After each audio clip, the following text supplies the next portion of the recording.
안녕하세요. 오늘 여러분과 제가 볼 설교 제목은 영의 양식이라는 말씀을 놓고 요한복음 4장 31절부터 54절까지 보도록 하겠습니다. 헬라어를 직접 제가 한국어로 번역했습니다. 그때 제자들이 그에게 청하여 이르기를 랍비어 잡소서서. 그러나 그가 그들에게 이르기를 내가 너희들이 모르는 양식이 있노라. 그러므로 제자들이 서로 이르기를 어느 누구도 그에게 먹을 것을 가져다 주지 않지 않았나? 예수께서 그들에게 이르기를 내 양식은 나를 보내신 이의 뜻을 행하며 그의 일을 마치는 것이니라. 너희가 이르기를 넉 달이 지나야 추수할 때가 오겠다 하지 아니하였느냐. 보라, 내가 너희에게 이르노니 너희의 눈을 들어 그 밭들을 보아라. 이미 그것들이 추수할 시기가 되어 희도다. 추수하는 자가 삭슬 받고 영생의 열매를 모으니 뿌리는 자와 추수하는 자가 함께 즐거워하게 함이라. 이러한즉 이르기를 한 사람이 뿌리고 다른 사람이 추수한다는 말이 참되도다. 내가 너희로 수고하지 않은 것을 추수하러 보내노니 다른 이들은 수고하였고 너희는 그들의 수고에 참여하느니라. 지금 도시로부터 많은 사마리아인들이 나와 그를 믿으니 이는 그 여인이 내가 행하였던 모든 것들을 그가 말하였다라고 증언한 말로 인함이라. 그러므로 사마리아인들이 그에게 왔을 때 그들이 그들과 함께 머물기를 요청하니 그가 거기서 이틀을 머물더라. 이에 더 많은 사람들이 그의 말씀으로 인하여 믿었더라. 그들이 그녀에게 이르기를 더 이상 내가 말함으로 인하여 우리가 믿는 것이 아니니 우리가 친히 들었고 진실로 그가 세상의 구주인 줄 알미러라. 그러고 나서 이틀 후에 거기로부터 나와 갈릴리로 돌아갔더라. 예수께서 친히 자기에 대하여 증언하기를 선지자가 그의 고향에서는 존경을 받지 못한다 하시고 이후 그가 갈릴리에 왔을 때 갈릴리인들이 그를 영접하니 그들이 그가 예루살렘에서 행한 모든 것들을 명절 중에 보았고 그들도 그들 스스로 명절에 갔었기 때문이라. 이후에 그가 갈릴리 가나로 향하니 그 곳은 그가 물을 포도주로 만드셨던 곳이라. 거기에 어떤 왕의 관원이 있는데 그의 아들이 가버나움에서 병들어 있더라. 그가 예수께서 유대에서 갈릴리로 오셨다는 것을 듣고 그에게 가서 그가 내려가서 그의 아들을 고쳐주기를 요청하매 이는 그의 아들이 거의 죽게 되었음이라. 그러므로 예수께서 그에게 이르기를 너희들은 표적들과 기적들을 보지 않는다면 도무지 믿지 않으는구나. 그 왕의 관원이 그에게 이르기를 주여 내 아이가 죽기 직전에 내려와 주소서. 예수께서 그에게 이르기를 가라 너의 아들이 살았도다. 그 남성이 예수께서 그에게 한 말을 믿고 갔더라. 그 후에 그가 내려갔는데 그의 종들이 그를 만났는데 이르기를 당신의 아이가 살아 있습니다. 그러므로 그가 그들에게 그가 나아진 시각을 물으니 그들이 그에게 이르기를 어제 7시쯤 열이 그에게서 떠나갔습니다. 그러므로 그 아버지가 예수께서 그에게 내 아들이 살았도다 한 시각이 그때임을 알았고 그 왕의 관원이 그를 믿고 그의 가족들도 모두 믿었더라. 이것이 예수께서 유대로부터 나와 갈릴리로 와서 행하셨던 두 번째 표적이었더라. 네, 여기서 보게 되면은 예수님께서 모르는 양식이 있다고 합니다. 예수님의 양식은 나를 보내신 이의 뜻을 행하며 그의 일을 마치는 것이라고 했었어요.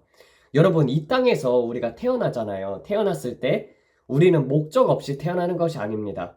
그리고 하나님으로부터 주어진 명령과 사명을 가지고 각 사람이 다 태어나게 되어 있어요.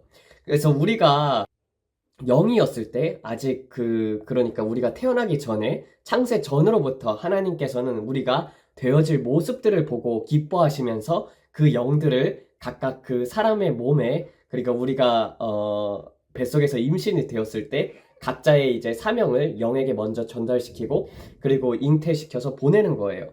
그래서 각 사람의 이렇게 그 사명이 있습니다. 여러분 아직까지도 사명을 찾지 못했더라면요 하나님 앞에서 나의 자아를 내려놓고 물어봐야 해요. 주님께서 저에게 주어진 사명은 무엇입니까? 라고 물어봐야 합니다. 네, 저는 예수님을 믿고 나서부터 이제 마음속으로 막 복음을 전해야겠다. 내가 나중에 정말 복음을 전해야겠다. 그런 영혼 구원에 대한 그런 열정이 막 솟기를 시작을 했습니다. 그래서 정말 예수님처럼 복음을 전하면서 세상을 돌아다닐 거야. 그런 꿈을 안고 살았단 말이에요. 그런 마음의 열정이 성경을 읽으면서 그렇게 막 솟아나기 시작을 했었습니다. 그리고 일주일 후에, 그리고 한 일주일이나 2주 후에 예수님 믿은 지, 그 다음에 이제 꿈을 꿨었는데요. 이제 제가 경비행기에 타고 있었어요. 근데 막 경비행기에 타고 있었는데 그 당시에는 방언도 하지 못했었거든요. 그런데 경비행기에 타가지고 이렇게 막 무릎 꿇고서 그 경비행기에서 손을 위로 들고 그리고 하늘을 향해서 눈물을 흘리면서 막 방언으로 기도를 하는 거예요. 그 당시에 방언도 못 받았었는데 유창한 방언으로 막 기도를 하더라고요. 그러면서 그 영혼에 대한 그런 갈망이 꿈에서도 느껴지더라고요. 그러면서 막 울면서 기도하는 그런 꿈을 꾸다가 깼었습니다. 그러니까 너의 사명은 선교사라는 것을 하나님께서 이렇게 한 번 더 확증시켜주는 그런 꿈을 꾸게 된 것이죠. 그래서 그로 말미암아 하나님께서 정말 나를 선교사로 쓰시기를 원하는 거를 알았었어요. 근데 딱히 그런 일이 아닐지라도 여러분들이 이제 교회에서 좋아하는 일들이 있거나 그리고 또 마음속으로 주의 일을 위해 주를 위해서 갈망하는 것들이 있을 거란 말이에요. 그런 것들은 그러니까 하나님의 나라를 확장하기 위해서 하나님께서 여러분들에게 주신 그런 마음속의 갈망은 여러분들이로 말미암아서 생긴 것이 아니라 하나님의 영으로부터 성령님으로부터 생긴 것임을 믿습니다. 그래서 그런 것들이 이제 하나님께서 여러분들에게 주신 사명들이에요. 결국은 예수님의 양식은 보내신 이의 뜻을 행하는 거라고 하잖아요. 우리의 주인이 누구십니까? 아버지이고 예수님이고 그 다음에 성령님이지 않습니까? 우리가 살아갈 때 이제 주님의 뜻대로 하는 것이 곧 양식이라고 볼 수가 있어요. 즉 하루를 살아가도 주 안에서 살아가는 것이 먼저 하나님의 뜻이겠죠. 그래서 예수님이 이 땅에 오신 목적 자체가 영혼을 구원하러 왔기 때문에 자기를 찾는 자들 그리고 잃어버린 양들 내가 온 목적이 무엇이었냐면은 내가 이스라엘의 잃어버린 양들을 찾으러 왔다라고 말씀을 하셨지 않습니까? 그것이 이제 예수님의 목적이었어요. 그래서 예수님은 이방인에 가기보다는 유대인들에게 초점을 맞췄습니다. 왜냐하면 먼저는 유대인이 되고 나중에 이방인이기 때문이에요. 그래서 이스라엘의 잃어버린 백성들을 찾아서 오셨고 그 다음에 예수님이 죽은 뒤 사도들이 이제 이방인들에게 전파하는 그런 모습을 보여주게 되지만 그래서 먼저는 말씀 자체도 먼저는 유대인인 것을 보여주게 됩니다. 그래서 유대인의 잃어버린 양들을 찾으러 오셨고 그리고 거기에 있어서 예수님의 이름임의 뜻 자체가 자기 백성을 그들의 죄에서 구원할 자라고 되어 있잖아요. 그래서 우리도 마찬가지로 예수님의로 말미암아서 구원을 받았지만 그래서 이제 전 세계의 영혼의 구원이 이제 예수님의 목적이었습니다. 그렇지만 예수님이 이 땅에 오셨을 때 사람으로 오셨을 때의 사명 자체는 이제 이스라엘의 잃어버린 백성을 위해서 오셨던 것이죠. 유대인이죠. 그래서 그 사마리아 여인 자체도 하나님께서 찾으시는 백성이었었어요. 사마리아 여인을 만나서 그녀에게 그 구원을 주는 것이 예수님의 양식이었습니다. 영혼 구원에 하나님은 초점이 맞춰져 있어요. 지금 하늘에 계시는 아버지와 예수님과 그리고 성령님, 우리를 운행하시고 계시는 성령님도 목적 자체는 영혼 구원이거든요. 근데 보통 이제 6월절 같은 경우가 4월 중순이에요. 그러니까 6월절이 지난 시점이고 요한복음 4장이 그리고 넉 달이 지나야 9월 막 10월쯤에 추수를 하지 않습니까? 그래서 넉 달이 지나야 추수를 한다고 그렇게 얘기를 합니다. 너희는 넉 달이 지나야 추수를 한다고 하지 않느냐라고 얘기를 하죠. 근데 예수님 눈에는요, 그게 보이는 것이 보이는 이 땅에서 수확하는 그런 양식을 수확하는 것을 보는 것이 아니라 땅을 보는데 근데 이제 거기에 복음을 들을 준비가 되어 있는 자들 그리고 그런 영혼들을 보시고 계시는 거예요. 그래서 추수하는 자는 그리스도인들이고 천사들이고 또 궁극적으로 예수님이십니다. 이는 계시록 14장 16절에서 보게 되면은요. 낫 추수를 하시지 않습니까? 이 땅의 곡식이 이것도다 낫으로 거두어라 해가지고 예수님께서 낫을 휘두르매 천사가 이렇게 낫을 휘둘러서 그때 이제 양식이 거두어지는 그런 역사가 일어나는 것을 보여주게 되죠. 그게 이제 계시록 14장에서 보여지게 됩니다. 그러니까 적그리스도의 그 대환난이 지난 이후에 그 다음에 이제 두 번째 휴거가 나추스로 인해서 있게 되는 것이죠. 그리고 또 그렇게 보게 되면은 뿌리는 자들은 누굽니까? 이제 복음을 전하는 자들이죠. 근데 우리의 신앙이라는 것이 이 뿌리는 자든 거두는 자건 이 이게 두 가지가 될 수가 있어요. 이 신앙이라는 것이 여러 사람을 거쳐서 이제 신앙이 자라나게 되게 됩니다. 그래서 이 부분에 있어서 이제 그 거두는 자와 그리고 이르기를 한 사람이 뿌리고 다른 사람이 추수한다는 말이 참되도다라고 되어 있는데, 이 부분을 이제 조금 더 자세하게 제가 설명을 해드리겠습니다. 복음을 전할 때 어떻게 해서 그 사람의 심령 변화가 일어나게 되는가를 한번 보도록 하겠습니다. 그래서 이것을 구체적으로 보게 되면은 아마 여러분들이 이해하는데 되게 쉬우리라고 생각합니다. 제가 이제 예수님을 19살 될 때까지 안 믿었었어요. 그러니까 예수님에 대해서 이제 종교를 가진 사람들을 보면은, 야, 저 사람들은 도대체 무슨 생각을 하면서 살까? 믿을 게 없어가지고 신을 믿나? 이 땅에서 살아가기도 벅찬데 남들 등쳐먹고 사는 사람들이 잘 살지. 무슨 신을 찾고 뭐 저렇게 사냐 막 그러면서 되게 회의적이었었어요, 종교에 대해서. 근데 이제 우리 집안에 이제 오촌 목사님이 계시거든요. 근데 그 목사님께서 우리 집안에 를 놓고 매일 한 3년인가 그 시간 동안을 매일 3시간씩 기도를 시키셨다고 해요. 그러니까 하나님께서 누군가를 구원시켜야겠다 딱 하면은 이제 그 사람을 구원시키기 위해서 그 기도의 양이라는 게 있잖아요. 그것을 이제 그 사람으로 인해서 채우기 시작을 하는 것이죠. 저는 몰랐었어요. 그 목사님이 우리 집안을 위해서 그렇게 기도를 했다는 것을 몰랐었어요. 근데 이제 그래서 그런지 이제 제가 제일 처음 이제 성경책을 요한복음부터 읽어보니까 그때부터 이제 막 눈물이 주르륵 흘리면서 이제 성경 공부를 딱 처음 참여를 해봤었는데, 그때 이제 정말 하나님이 살아계시구나를 느껴지게 되었고, 그 다음에 이제 제가 그때까지 지었던 죄들이 처음서부터 이제 끝까지 다 떠오르기 시작을 하는 거예요. 그러면서 이제 막 울면서 회개를 하고, 그때부터 이제 주님 앞에서 내가 죄인이구나 라는 것을 깨닫게 되었고, 정말 하나님을 위해서 살아야겠다, 그런 것들이 이제 처절하게 느꼈었단 말이에요. 그래서 워치만리 같은 경우도 보게 되면은요, 어떻게 복음을 전해야 하는가에 대해서 굉장히 관심이 많았었습니다. 여러분들이 워치만리를 들어봤는지는 모르겠지만 그분도 이제 막 처음에는 복음에 대한 열정을 가지고 사람들에게 막 복음을 전하기 시작을 했단 말이에요. 그런데 그걸 듣는 사람들이 아무도 믿지를 않는 거예요. 그래서 워치만리가 하루는 선교사님을 찾아갑니다. 선교사님을 찾아가서 어떻게 해야 효율적으로 복음을 전할 수가 있습니까? 라고 물어봤을 때 먼저 기도를 하라는 것이에요.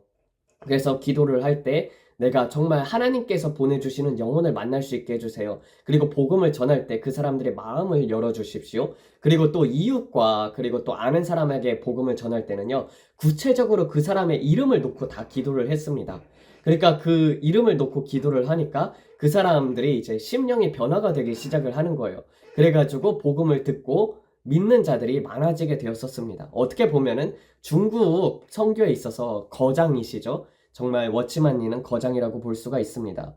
그래서 정말 이 땅에 있어서 정말 수고를 많이 하는 사람들이 누구냐 하면은, 우리가 볼 때는 나가서 복음 전도하는 사람도 되게 뛰어날 거라고 생각을 하지만, 정말 중보 기도를 집에서 열심히 하는 사람들이 있잖아요. 세계 열방을 놓고 기도를 한다든지, 아니면은 우리나라를 놓고 그리고 또 북한을 놓고 기도를 한다든지, 그런 기도가 쌓여가지고 결국엔 하나님께서 부흥을 일으킬 때도 그 사람들의 모아진 기도로 말미암아서 정말 그 부흥의 역사가 일어나게 되고, 한 나라가 바뀌게 되고, 또 순교자의 피로 인해서 바뀌게 되기도 하고, 그렇기 때문에 중보 기도라는 것 자체가 여러분들이 우습게 생각하면 안 돼요. 그래서 주부 같은 경우들이 이제 되게 이제 집에서 할 일이 없을 때 막 기도를 많이 하잖아요. 근데 그런 기도가 다 쌓여서 정말 어떻게 보면은 집안을 바꾸게 되고, 그리고 또 한국을 바꾸게 되는 그런 역사가 있는 것입니다.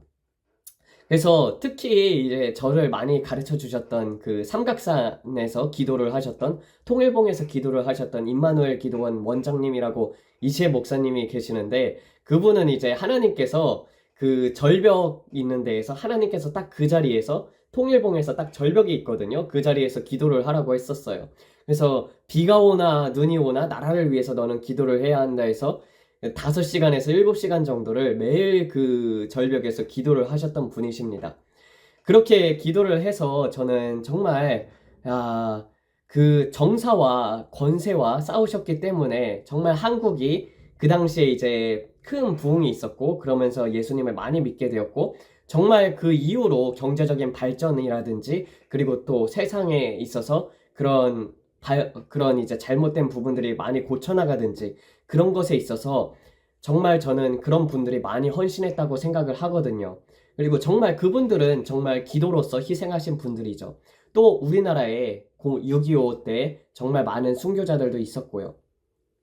그래서 먼저는 기도로서 그 사람 영들과 싸우고 그 사람의 마음을 바꾸게 됩니다. 그럴 때 이제 씨를 뿌리게 되면은, 복음을 뿌리면은 영생의 열매를 거두더라는 것입니다.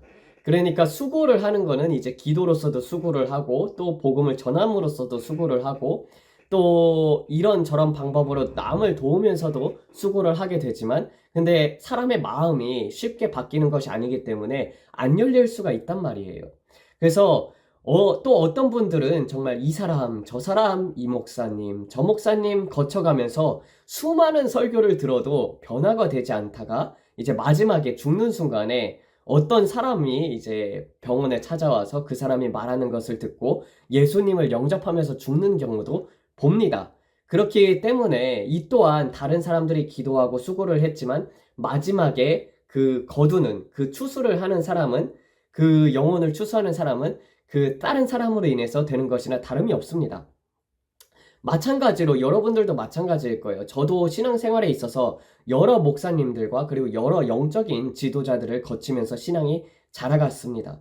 그러니까 예수님 제자들 전에 이제 수고하신 분들이 누가 있습니까? 이제 구약의 선지자 분들이 있었죠. 그분들 같은 경우는 정말 이스라엘을 위해서 순교도 많이 하셨죠. 이사야 같은 경우는 톱에 썰려서 죽지 않았었습니까? 그리고 또 예레미야 같은 경우도 눈물을 세면서 그렇게 독신으로 살면서 기도를 했던 분들이고, 구약의 선지자분들은 정말 대단하신 분들이에요. 세례 요한까지도 이제 하나님 앞에 순교를 함으로써 하나님께 그렇게 헌신된 삶으로서 보여드렸습니다. 그리고 얼마나 눈물을 흘리면서 하나님 앞에 기도를 했습니까? 그래서 한 사람이 심고 그리고 다른 사람들이 추수한다는 말이 옳은 것이죠. 그러니까 베드로가 막 그렇게 설교를 했을 때, 성령의 감동으로 말미암아서 설교를 했을 때 5천 명, 10,000명 막 이렇게 수많은 사람들이 예수님을 믿게 되는 역사는 그 전에 있었던 사람들의 그 기도가 다 채워졌기 때문이에요. 그래서 우리가 지금 보기에는 정말 세상이 말세로 가고 있구나라고 생각하지만, 그래도 우리가 더 희망을 가지는 것이 무엇이냐면요. 그래서 이제 믿음의 3, 4대에 있는 집안들이 정말 뭐를 해도 이제 정말 축복을 받는 것. 그러니까 개판처럼 살아도 나중에는 하나님 앞에 돌아오게 되는 이유가 무엇이냐면요. 그만큼 조상님들이 기도를 많이 해놨단 말이에요. 그리고 우리가 이제 예수님을 믿고 죽어서 가족들이 먼저 천국에 가잖아요. 천국에 가서 무엇을 하냐면은 예배와 경배를 드리지만, 그래도 이 땅에 살아있는 우리들을 위해서 기도를 한단 말이에요. 그래서 저는 초창기 교회보다 말세 교회가 훨씬 더 강력하고 초대교회 권능보다 훨씬 더 강력하게 나타날 수 있다고 생각하는 것이, 이런 부분에 있어서 더 많이 나타날 수 있다고 생각이 듭니다. 왜냐면은 우리 지금은 정말 거룩하려고 하는 사람들 자체도 적기 때문에, 그만큼 세상이 악해질수록 성령의 권능 또한 더 강해야지만 이 세상을 이겨나갈 수가 있지 않습니까? 그래서 이 말세에는 정말 우리가 마음만 하나님 앞에 바르게 갖고 있어도, 그리고 정말 하나님 앞에 늘 회개하는 마음으로 날마다 하나님을 섬기게 되면은 어느 순간에 정말 여러분 자체가 지성소가 되는 그런 것들을 누릴 수가 있게 됩니다. 그래서 더욱더 하나님을 찾고 하나님을 갈구하면 갈구할수록 여러분들의 영이 더욱더 자라나게 되고, 그 다음에 여러분들이 정말 가는 곳마다 사람들이 하나님의 임재를 느낄 수 있는 그런 사람으로 하나님께서 만들어 주실 수가 있는 것이에요. 그래서 그 일을 비유로 한 것 자체가 이제 예수님께서 말하시는 이유는 또 사마리아 여인에 빗대어서 말한 것이나도 다름이 없어요. 그래서 사마리아 여인도 이제 예수님을 듣자마자, 예수님의 자기에게 했던 말을 듣자마자, 이것을 이분이 진짜 세상의 구주시구나 하면서 사마리아인들한테 막 가서 복음을 전하지 않습니까? 그래서 그 전에 이제 이스라엘에서 얼마나 그 선지자들이 그렇게 이제 노력을 했습니까? 아합 시대에는 이제 엘리사부터 시작을 해가지고 그렇게 막 울면서 이스라엘을 위해서 북이스라엘을 위해서 기도를 했지만 북이스라엘이 멸망을 당하지 않습니까? 아수르에 인해서. 그래서 그때부터 이렇게 기도를 했었는데 근데 이제 그런 거두는 것들이 이제 사마리아 여인이 예수님이라는 것을 듣자마자 그리고 복음을 전했을 때 사마리아인들이 다 나와서 예수님을 이제 직접 보게 되고 직접 예수님의 말씀을 들음으로 말미암아서 그들을 정말 예수님이 세상의 구주인 줄 알게 된 것이죠. 근데 보게 되면은 유대인과 사마리아인들은 서로 많이 싸웠단 말이에요. 그래도 혼혈이 많이 되었었기 때문에 아수리인 이제 북이스라엘이 먼저 멸망을 했는데 멸망한 이유가 무엇이었습니까? 결국에는 여로보암하고 르호보암하고 갈라지게 되면서 여로보암 자체는 이제 금송아지를 놔뒀었고 그 다음에 이제 신당들을 섬기다 보니까 북이스라엘은 항상 하나님을 제대로 섬긴 사람이 한 명도 없었단 말이에요. 북이스라엘 왕들은. 그래가지고 북이스라엘이 먼저 망하게 되었고 남유다 같은 경우는 그래도 다윗의 그 혈통으로 말미암아서 하나님을 섬겼다가 안 섬긴 왕도 있었고 섬긴 왕도 있었고 그래서 멸망의 시기가 늦춰졌지만 결국에는 멸망을 당해서 포로로 끌려가는 장면을 보게 됩니다. 그러니까 마음이 온전하게 하나님 앞에 가 있던 사람들이 그렇게 많지 않았었기 때문에 결국에는 이 온 이스라엘 백성이 포로로 끌려가면서 끝나게 되는 장면을 보게 되죠. 그리고 나서는 이제 서로 비난을 하는 거예요. 그러니까 이제 북이스라엘 같은 경우는 아수르로 인해서 멸망을 하게 됐고 그리고 그 당시 이제 정책 같은 게 혼혈 정책이었기 때문에 피가 많이 섞였고 그 다음에 이제 또 바벨론의 포로까지 돼가지고 이런저런 포로가 많이 돼가지고 그래가지고 이렇게 피가 섞이니까 그래서 이제 사마리아인들은 유대인들은 이제 예루살렘에서 예배를 드렸는데 사마리아인들 같은 경우는 그냥 산당에서 예배를 드렸단 말이에요. 산 높은 데 가가지고 예배를 드리고 막 그랬었습니다. 그러니까 유대인이 보기에는 율법을 지키지 않는 사람들이었었고 그리고 사마리아인들 같은 경우는 이제 그냥 자기 나름대로 미가서에 나오는 것처럼 그 당시 이제 여호수아 지나서 이제 그 사사기처럼 미가 사사기에 나오는 미가처럼 그렇게 이제 자기 멋대로 섬기는 그런 모습들을 이제 보게 되는 것이죠. 그러니까 그렇지만은 하나님께서는 그들도 잃어버린 양들이 있었고 그들도 잃어버린 유대인 백성이었었습니다. 그래서 저번에 이제 사마리아 여인에 대해서 나눴었죠. 사마리아 여인은 또한 이제 추수하는 자가 되었었습니다. 우리 그리스도인들은 무엇으로 말미암아서 기뻐해야 하냐면은 주의 나라가 확장됨으로 인해서 기뻐를 해야 합니다. 그러니까 어느 곳에 막 부흥이 났다고 하면은 우리는 그 부흥에 있어서 기뻐해야 하는 것이에요. 그러니까 단순히 막 그것에 있어서 막 시기 질투 그런 걸 가질 필요가 없고 부흥이 일어났으면은 거기에 있어서 막 원인과 분석 막 이런 것보다도 그냥 마음속으로 기뻐하는 것이 또한 하나님의 나라에 동참하는 것이 아닌가 싶습니다. 그리고 사마리아 여인의 말을 듣고 많은 사마리아인들이 예수님을 보기 위해서 왔지 않습니까? 근데 만약에 여러분들이 생각해도 사마리아 여인이 창녀였으면은 그 말을 듣고 왔겠습니까? 창녀에게 신뢰가 있을까요? 그러니까 그래서 제가 저번에 사마리아 여인은 창녀가 아니었었다고 저번 설교에서 말씀을 했습니다. 이후에 갈릴리에서 예수님은 선지자가 고향에서 존경을 받지 못한다고 합니다. 보통 그래요. 가족들과 또 아는 사람들, 그리고 예전부터 보아왔던 사람들이라든지, 그리고 또 조국에서는 하나님의 사람들은 잘 대우를 받지 않는 것을 봅니다. 대부분 이단으로 몰리는 경우도 되게 많아요. 그래서 조용기 목사님 같은 경우도 이제 천막을 짓고, 그리고 폐병이 나으신 이후에 천막을 짓고 집회를 하셨지 않습니까? 그리고 그렇게 수십 년 동안을 이단으로 몰리셨다가 나중에 이제 교회가 커지다 보니까 이단에서 풀려나게 된 것이지 그 당시에는 사람들이 이단이라고 했었단 말이에요. 그리고 손영원 목사님도 마찬가지였습니다. 손영원 목사님도 목사님들이 안수를 안 줬어요. 손영원 목사님이 무슨 목사냐고 그러면서. 그래서 선교사 분에게 손영원 목사님이 안수를 받으셨습니다. 네. 근데 예수님이 이제 갈릴리에 가시니 많은 사람들이 예수님을 영접을 했어요. 그 이유가 무엇이었습니까? 예루살렘에서 행했던 기적들과 표적들을 그들이 이제 명절에 예루살렘에 올라가서 봤었기 때문입니다. 그래서 예수님은 갈릴리에서 많은 표적을 보일 수가 없다고 했었는데 그것은 이제 믿음 때문이었습니다.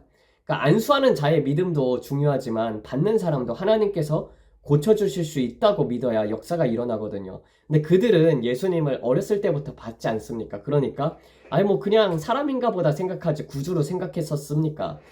생각할 수 있었겠습니까? 그러니까 이제 뭐 선지자라고 해도 그 사람들은 이제 고향에서는 그렇게 그 사람에 대한 믿음이 없는 거예요. 그러니까 그곳에서는 하나님께서는 역사를 펼칠 수가 없었던 것입니다.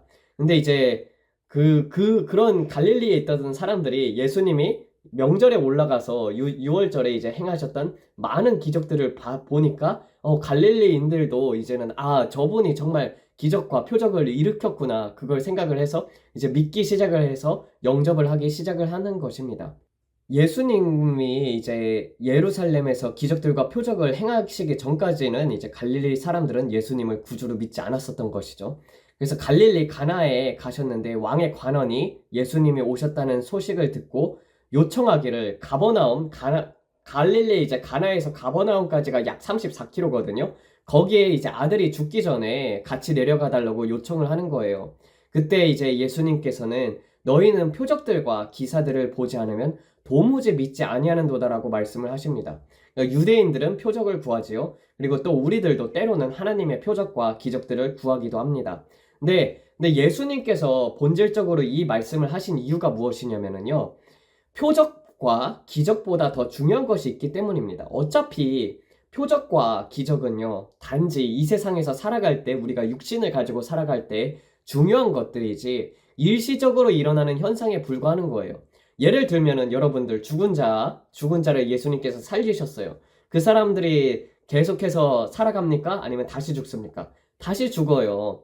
여러분들 뭐 병이 나았어요. 암에 걸렸다가 암에 나았어요. 하나님을 믿음으로 말미암아서. 물론 그것으로 말미암아서 믿음이 더 자라날 수는 있겠죠. 그렇지만은 그리고 나서는 또 어떻게 됩니까? 다 병들어 죽어요. 어차피 늙어 죽지 않습니까? 그건 이제 선악과를 먹었기 때문에 우리는 어쩔 수 없이 죽음의 삶을 살 수밖에 없습니다. 결국에는 이 육체 자체는 이 땅에서 놓고 가야 하는 것이거든요.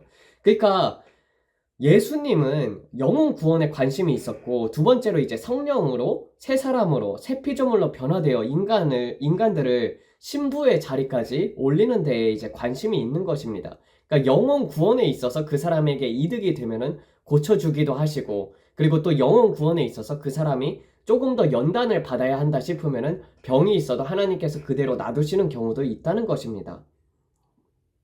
그러니까 예수님은 하나님이시니 말씀으로 이 세상을 창조하셨던 것처럼 말씀으로 바로 병을 낫게 할 수 있어요. 당연히 창조주 하나님이시니까.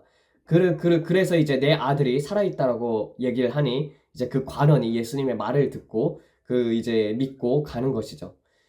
근데 이제 가나에서 아까 가버나움까지의 거리가 34km라고 했습니다. 그런데 이제 사람 평균 속도가 1시간에 4에서 5km 정도 되거든요. 그러니까 걸어가도 이제 한 7시간, 6시간, 7시간 조금 더 넘게도 걸릴 수가 있는 거예요. 근데 이제 여러분들 같은 경우는 어떻겠습니까? 아들이 거의 다 죽게 생겼는데 이제 7시간을 걸어가면서 오만 가지 생각을 다 들지 않겠습니까? 뭐, 안 나오면 어쩌지? 그리고 또, 근데 그런 의심이 들기 시작을 하면은 안 나올 수가 있는 거예요. 근데 이제 이 왕의 관원은 예수님이 창조주인 것을 믿었고, 그리고 그 말씀을 그대로 믿고 도착했을 때 이제 종들이 나와 아들이 나왔다고 얘기를 하는 거예요. 그래서 그 시각을 물었을 때 예수님이 말씀하신 7시에 어제 7시에 열이 떨어졌나이다 이렇게 했을 때 그때 예수님께서 말씀을 하셨던 시각인 것을 알게 되고, 그래서 그것으로 말미암아서 아버지가 아들한테 이렇게 그리고 그 집안에게 이렇게 얘기를 하는 것이죠. 예수님이라는 분이 있는데 그분이 이제 기도를 했더니 그분이 이제 말씀을 하셨더니 그 말씀하신 시각에 네가 나았단다. 그것을 이제 가족들이 다 듣게 되었고 정말 죽기 직전이었다고 되어 있거든요. 이 헬라어를 보게 되면은 죽기 직전이었었어요.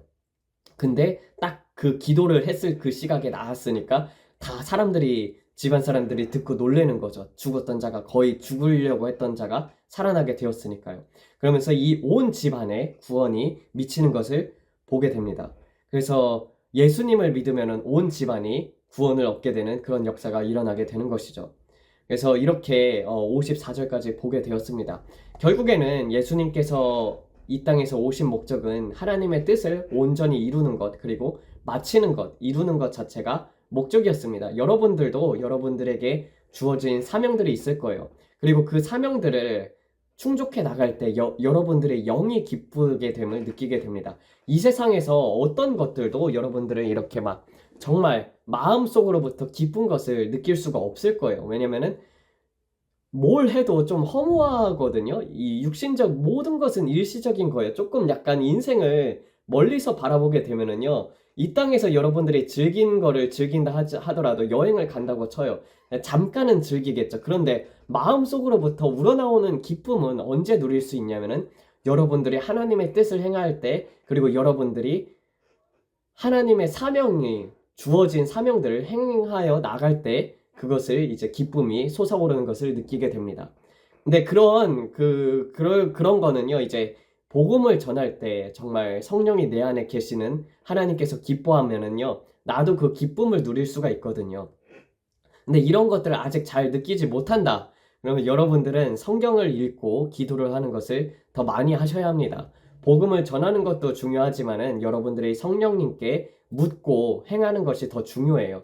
그래서 각 사람마다, 각 영마다 그 성숙도에 따라서 그 성령님께서 얘기해 주는 것이 다 틀리단 말이에요. 그래서 우리의 인도자는 성령님이신 것입니다. 그것이 바로 성령의 생명의 법이에요.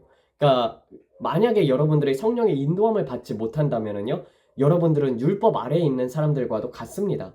그러니까 그 수준에 맞춰서 하나님께서는 성령님께서 인도를 해주셔요. 그래서 늘 여러분들이 성령의 인도함을 따르는 자들이 될 수 있기를 주의 이름으로 축원합니다. 그리고 그렇게 될 때 여러분들의 영의 양식이 채워지게 되고, 그럼으로써 여러분들의 영이 성숙하게 되고, 그러므로 말미암아서 다른 사람들이 여러분들 속에 있는 예수님을 느끼게 됩니다. 그게 이제 참된 영의 양식인 것이죠. 그러면은 오늘 기도하고 마치도록 하겠습니다. 하나님 아버지, 오늘 진정한 영의 양식이 무엇인가에 대해서 배웠습니다. 주님, 정말 주님의 뜻을 행하고 주님의 사명을 행하는 것이 참된 양의 음식입니다. 주님, 그 양식들로 말미암아서 우리가 배부를 수 있게 도와주시옵소서. 아버지, 의에 줄인 자가 복이 있나니 그들이 의로 말미암아 배부르게 될 것이라고 했습니다. 그런데 주님, 저는 아직도 그 의가 채워지지 않았습니다. 의에 대해서 저는 굶주리고 주님 갈망하고 배고픕니다. 주의 나라의 그 의를 더욱더 알려주시옵고, 그 주의 사랑의 깊이와 높이와 그 너비의 그 충만함이 어떠한지 깨달아 알게 하여 주시옵소서. 더욱더 하나님을 갈망하고 더욱더 예수님을 찾기를 소망합니다. 그리고 늘 주님의 사명을 생각하면서, 그리고 주님께서 우리에게 베푸셨던 은혜를 생각하면서 그 은혜를 베푼 것을 기억하고 그것을 갚기 위해서 노력하는 삶이 되기를 원합니다. 아버지, 맡은 자에게 구할 것은 충성이라고 하였사오니 주님, 충성된 주님의 종들이 되어서 마지막 날에 주님 착하였도다 충성된 종아라는 그 말 듣게 하여 주시옵소서. 이 모든 말씀 우리 주 예수 그리스도의 이름 받들어 기도드렸습니다. 아멘.